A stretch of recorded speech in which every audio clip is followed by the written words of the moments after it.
Everyone. Welcome to Business Incubator, where we interview some of the industry top experts on the strategies you can use right now in your life and business to continue growing.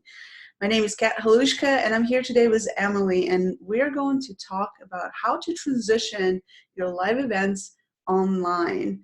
In the time of self-isolation, a lot of us has to start transitioning online just about everything that we do, so I'm super excited to have this conversation. And Emily is the founder of Wild Elm Events, an event planning company helping entrepreneurs create high-quality live and virtual events that enable them to grow their business and connect with their audience. Emily has over 14 years of experience in planning events from 10 people to 1,000 people, and her passion is to help foster deeper relationships and community through events. Welcome, Emily. Thank you so much for having me. I'm really excited to be here. So I'm super excited to talk about this because for us, we've been hosting live events so much, and that's been a foundation for marketing for our business. So we're taking our events online, but I know that a lot of entrepreneurs out there are struggling and they're just not sure what some of the first steps that they need to take to do that. So what is it?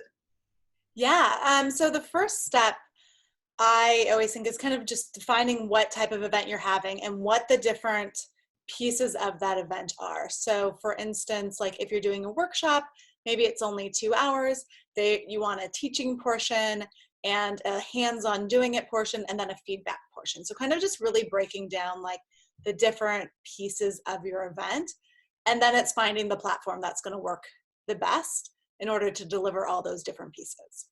So let's talk about some of the platforms, because I know we use Zoom. We're using it right now. We use it for just about every virtual event that we host, but what else is out there? Yeah, so I mean, I do want to go into Zoom because I think that it works extremely well for a lot of different types of events. It's really great for workshops, classes, meetups, anything, retreats if people are wanting to go virtual for their retreats, and even conferences, but usually with a conference you're going to have to utilize it with in conjunction with a different platform as well. But there's a lot of pieces that people don't use, such as the breakout rooms, which is really great because a lot of events have smaller like group sessions, and Zoom does the best with breakout rooms and really being able to connect with your audience. I think it allows for the most attendee interaction of any of the platforms. But if you're doing something larger, like a conference or just something that has multiple speakers, just multiple sessions, I like Crowdcast. I think it's a webinar platform, but you can use it for bigger virtual events as well. You can have simultaneous speakers, you can do panel discussions. There's a place for Q&A, which Zoom meetings, which is what I use, doesn't have that. But if you're looking at like Zoom webinar, I would definitely look into Crowdcast as a better alternate. And then if you're having a really large event, like a trade show or a large conference with thousands of people, there's a lot of different platforms. I like iVent. It's based out of the UK. It just, I think, has the best aesthetics and functionality. But you can have a virtual lobby to where it's like someone comes onto your website and it looks like you are in an exhibit hall. Like there's silhouettes of people, there's a big billboard, you could have sponsor billboards, and then you click on the different like screens of like, oh, I want to go to the auditorium, I want to go to the networking area. I mean, it's extensive, but it's also obviously the most pricey, so it only really works for the extremely large events. I know a lot of people are trying to figure out how to transition their concerts or their live performances, and I think StageIt is one of the best platforms for that. And then I know that there's some people doing fundraisers, and with those, with the conversations I've had, based on how many different pieces, you kind of have to piece things together. But One Cause is a great like online silent auction platform, and they also help with the virtual events and kind of how to transition your fundraiser virtually.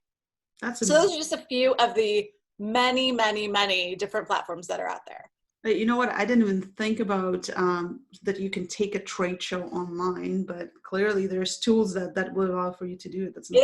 It's amazing. And like, so it has an exhibit hall where you see the different booths, and then you walk into the booth, you can have a video chat with the sponsor or with the exhibitor, you can ask questions. I mean, it's great. But then of course it's, 12 starts base at $12,000. So it's a lot of money. It's like you're actually paying for conference space. But if you're doing a large trade show or conference, it's the best option. I mean, that style is the best. So let's talk a little bit about workshops and seminars, because I know those are the most common events that people host right now. Yeah.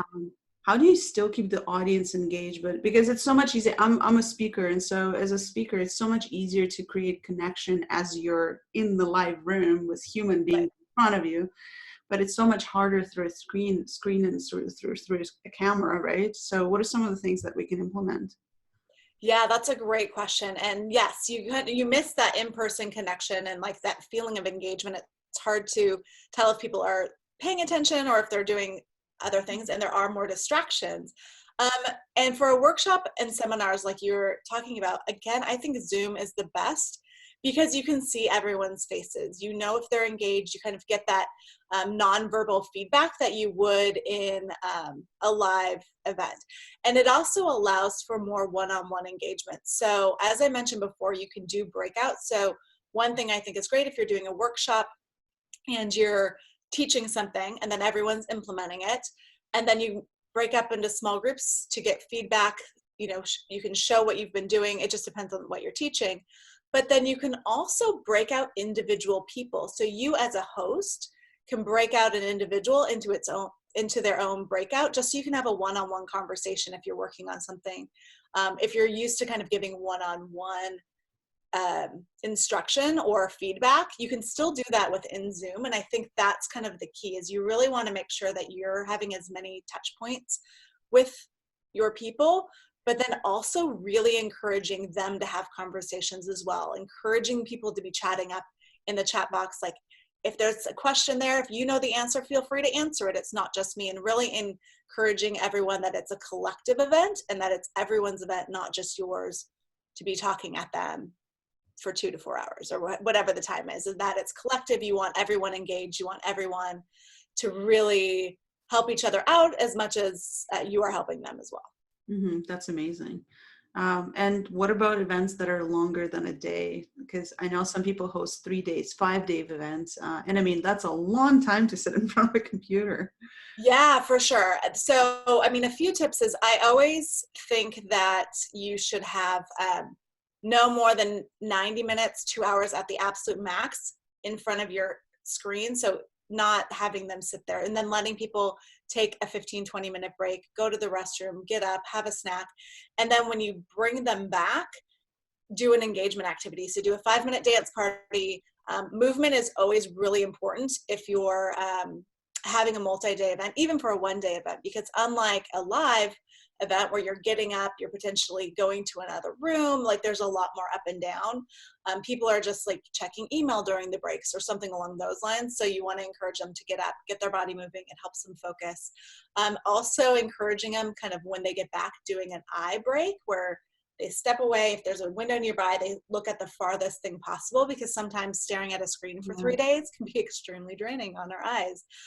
And then I also think using Crowdcast or something along those lines is going to work better for a multi-day event with lots of different speakers. Sometimes still having links out to Zoom, and you can have networking time. Say, you know, for these hours, if you're wanting to connect with other people, like you would in a conference, like you would in an event, go over there. We're breaking up people into different rooms. We're having some prompts and really just encouraging engagement. So I think you can still bake into a 3-day event some networking or just connection times as well. So and even, sorry, real quick, even in like a webinar type format, always encourage the chats, because the more people are chatting and looking at that, engaging, the less likely they are to be checking the other tabs that they have open or something along those lines. And always encouraging people to shut off all tabs and to be as present as possible during your time together. Yeah, absolutely. I want to touch a little bit on the networking part, because I know facilitated an in-person networking event, it needs to be facilitated. So how would you facilitate an online networking event?